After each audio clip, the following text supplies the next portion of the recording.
नमस्कार, मैं हूं अंजना माथुर। स्वागत है आपका मरुधर हिंद 24 न्यूज पर। आप देख रहे हैं सुबह 8 बजे की ताज़ा खबरें विस्तार से। राष्ट्रीय राजधानी दिल्ली में सब्जियों के बाद मसाले बिगाड़ेंगे जायका। डबल डिजिट में बढ़ रही कीमतें। जीरे ने तोड़े सारे रिकॉर्ड। पिछले वर्ष के मुकाबले इस साल कुछ मसालों की कीमतों में डबल डिजिट में बढ़ोतरी देखने को मिल रही है। इसमें सबसे अधिक जीरे की कीमतों में इजाफा देखने को मिला है। इसकी खुदरा कीमतें पिछले महीने सालाना आधार पर लगभग 75% बढ़ गई। सब्जियों के बाद खाने के मसाले लोगों के खाने का जायका बिगाड़ रहे हैं। कीमतों में बढ़ोतरी की वजह मौसम को बताया जा रहा है। विशेषज्ञों के अनुसार अनियमित मौसम की स्थिति और गिरते उत्पादन के कारण मसालों की कीमतें बढ़ रही हैं। स्थिति गंभीर बनी हुई है क्योंकि कीमतों में राहत अगले कैलेंडर वर्ष तक ही मिलने की उम्मीद जताई जा रही है। उत्तर प्रदेश के नोएडा घर घर बीमारी से आफत। देहात में फैला मलेरिया चिकनगुनिया। 50,000 से ज्यादा मरीज पहुंचे सरकारी अस्पताल। घर घर बीमारी से आफत। देहात में फैला मलेरिया चिकनगुनिया। दस्तक अभियान के तहत 10 दिन में मिले 150 संदिग्ध मरीज। स्वास्थ्य विभाग अलर्ट। बाढ़ और बारिश के बाद अब दिख रहे हैं गंभीर दुष्परिणाम। स्वास्थ्य विभाग स्थिति पर नजर बनाए हुए हैं।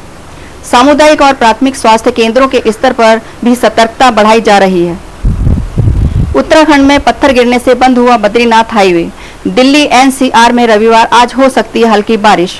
देश के अलग अलग जगहों से भारी बारिश की खबरें आ रही हैं। मौसम विभाग का कहना है कि पूर्वी यूपी में 1-2 स्थान पर बिजली गिरने और भारी बारिश हो सकती है। वहीं प्रयागराज, फतेहपुर, रायबरेली, सोनभद्र, कौशाम्बी, चित्रकूट, मिर्जापुर के आसपास के क्षेत्र में बारिश हो सकती है। वहीं तेलंगाना में खतरे के निशान से ऊपर बह रही गोदावरी नदी जल स्तर 56 फीट तक पहुंच गया है। भद्राचलम की आरडीओ माधवी ने कहा है कि अगर गोदावरी का जल स्तर 60 फीट भी होता है तो हम स्थिति पर काबू पाने के लिए तैयार हैं। हमने पहले ही पुनर्वास केंद्रों और एनडीआरएफ टीम की व्यवस्था कर ली है। राष्ट्रीय राजधानी दिल्ली में एम्स बेहद गंभीर मरीजों को जिंदगी देगा। हाइब्रिड ऑपरेशन थिएटर जांच की मिलेगी सभी आधुनिक सुविधाएं। हादसों में जख्मी हुए बेहद गंभीर मरीजों को जिंदगी देने के लिए एम्स के ट्रॉमा सेंटर में हाइब्रिड ऑपरेशन थिएटर तैयार होगा। इसमें एक जगह पर ही सारी आधुनिक जांच की सुविधाएं मौजूद रहेंगी। मरीज को ऑपरेशन टेबल से हटाने की भी जरूरत नहीं होगी। ट्रॉमा सेंटर में रेड जोन के नजदीक इस हाइब्रिड ओटी का निर्माण 1 माह पहले ही शुरू हुआ है, जो अगले साल तक तैयार हो जाएगा। हरियाणा के रोहतक में डॉक्टरों ने जटिल प्रक्रिया के माध्यम से मरीज की सांस की नली में फंसी हुई सुई निकाल दिया।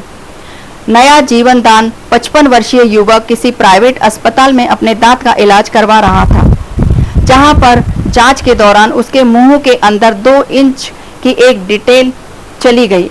अब उसे पीजीआईएमएस के आपातकाल में लाया गया तो वहां चिकित्सकों ने उसकी सीटी स्कैन करवाया तो पता चला कि सुई उसके फेफड़ों में सांस की नली में गई हुई है। आज जब मरीज की सांस की नली से पिन निकालने का प्रयास किया गया तो देखा कि पिनें नजर नहीं आई। दूसरे की सीटी स्कैन से पता चला कि पिन बाएं फेफड़े में बिल्कुल अंदर सांस की नली में फंसी हुई है, जो कि लोअर लोब के चौथे हिस्से में है। डॉक्टर पवन ने अपने साथी चिकित्सकों डॉक्टर रमन, टेक्नीशियन अशोक, सुमन, सुनील व भावना के साथ मिलकर करीब 4 घंटे की कड़ी मशक्कत के बाद सांस की नली में फंसी हुई सुई को निकाला। परिजनों ने पीजीआई चिकित्सकों का आभार व्यक्त किया। उत्तर प्रदेश के नोएडा में हाई टेंशन लाइन की चपेट में आई बुजुर्ग महिला के शरीर में लगी आग। किसी ने बचाने की कोशिश नहीं की। वीडियो बनाने में बिजी रहे लोग। ग्रेटर नोएडा के मिर्जापुर गांव में शनिवार को छत के पास से गुजर रही बिजली की हाई टेंशन लाइन की चपेट में आने से एक बुजुर्ग महिला की मौत हो गई। करंट लगने के बाद उनके शरीर में आग लग गई। ग्रामीणों ने बिजली विभाग को हादसे का जिम्मेदार ठहराते हुए हंगामा किया।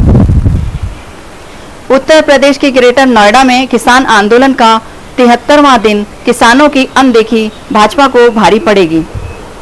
प्राधिकरण के खिलाफ चल रहे किसान सभा के धरने के 73वें दिन भी लोगों की अच्छी खासी भीड़ जुटी।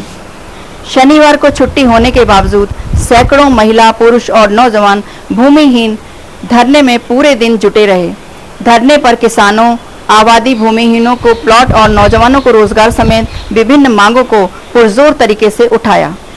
इस दौरान किसानों ने सत्ताधारी दल भाजपा को भी चेताते हुए कहा कि अगर किसानों की मांगों को नहीं माना गया तो इसका परिणाम 2024 के लोकसभा चुनाव में पार्टी को भुगतना पड़ेगा। शनिवार को किसान सभा के धरने की अध्यक्षता ब्रह्मावती और संचालन सतीश यादव इडेरा ने किया। ग्रेटर नोएडा से यमुना नदी में आई बाढ़। आईएएस सोनल गोयल प्रभावित लोगों की मदद करने पहुंची। वहां नारी होने के नाते समझा महिलाओं का दर्द। यमुना नदी का जलस्तर एक बार फिर लगातार बढ़ रहा है। इसके साथ ही राहत कैंपों में रह रहे सैकड़ों परिवारों की चिंता भी बढ़ती जा रही है। बहुत मुश्किल परिस्थितियों में किसी तरह वक्त गुजार रहे लोगों के लिए एक दिन एक साल की तरह बीत रहा है। खादर इलाके में पहुंची आईएएस अधिकारी सोनल गोयल इस बीच बाढ़ पीड़ितों की मदद के लिए कई व्यक्ति और संस्थाएं सामने आई हैं। उन्हीं में से एक है त्रिपुरा भवन में रेजिडेंट कमिश्नर के पद पर तैनात वरिष्ठ आईएएस अधिकारी सोनल गोयल। दिल्ली में यमुना नदी के नजदीक खादर के इलाकों में बाढ़ से प्रभावित परिवारों को कपड़े, खाद्य सामग्री, महिलाओं को सैनिटरी पैड और बच्चों को फ्रूटी और बिस्कुट के पैकेट बांटती हुई नजर आई। कुछ हफ्ते पहले ही आर्थिक रूप से कमजोर बच्चों को एजुकेशन किट बांटते हुए उनकी कई तस्वीरें सोशल मीडिया पर वायरल हुई थी। राष्ट्रीय राजधानी दिल्ली में मंगोलपुरी में फोन छीना, स्मार्ट वॉच तोड़ी, थाने ले जाकर थप्पड़ मारे। 2 पुलिसकर्मी निलंबित। दिल्ली के मंगोलपुरी इलाके में एक वकील से मारपीट करने के आरोप में 2 पुलिसकर्मियों को निलंबित कर दिया गया है। साथ ही मामले की विभागीय जांच के आदेश दे दिए गए हैं। पुलिस अधिकारियों ने बताया कि इस मामले में पुलिस को कोई शिकायत नहीं मिली है। पुलिस मामले की छानबीन कर रही है। पूर्वी दिल्ली के मधु विहार इलाके में एक 16 वर्षीय किशोर द्वारा खुदकुशी। सुसाइड नोट में लिखा, आपकी उम्मीदों पर खरा नहीं उतर पाया, पेरेंट्स के नाम सुसाइड नोट छोड़ा, 11वीं के छात्र ने लगाई फांसी। घटना के संबंध में माता पिता या परिवार के किसी अन्य सदस्यों से संपर्क नहीं हो पाया है, इसीलिए इस बात की पुष्टि नहीं हो पाई कि यह नाबालिग कितने समय से दबाव में था। कथित रूप से पढ़ाई के दबाव में छात्र द्वारा खुदकुशी करने के मामले से पेरेंटिंग को लेकर सवाल खड़े हो गए हैं। दरअसल यह कोई अकेला मामला नहीं है जब किसी बच्चे ने पढ़ाई को लेकर खुदकुशी की हो। इस तरह के मामले समाज में आए दिन देखने को मिलते हैं। ऐसे में विशेषज्ञ सलाह देते हैं कि माता पिता बच्चों पर अपनी उपेक्षा का बोझ न डालें। नमस्कार, मुझे दीजिए इजाजत। कल सुबह फिर हाजिर होंगी देश दुनिया की ताज़ा खबरों के साथ। देश दुनिया की ताज़ा खबरें देखने के लिए आप हमारी वेबसाइट www.marudharhind.com को भी लॉगिन कर सकते हैं। आप हमें फेसबुक, इंस्टाग्राम पर भी फॉलो कर सकते हैं। धन्यवाद।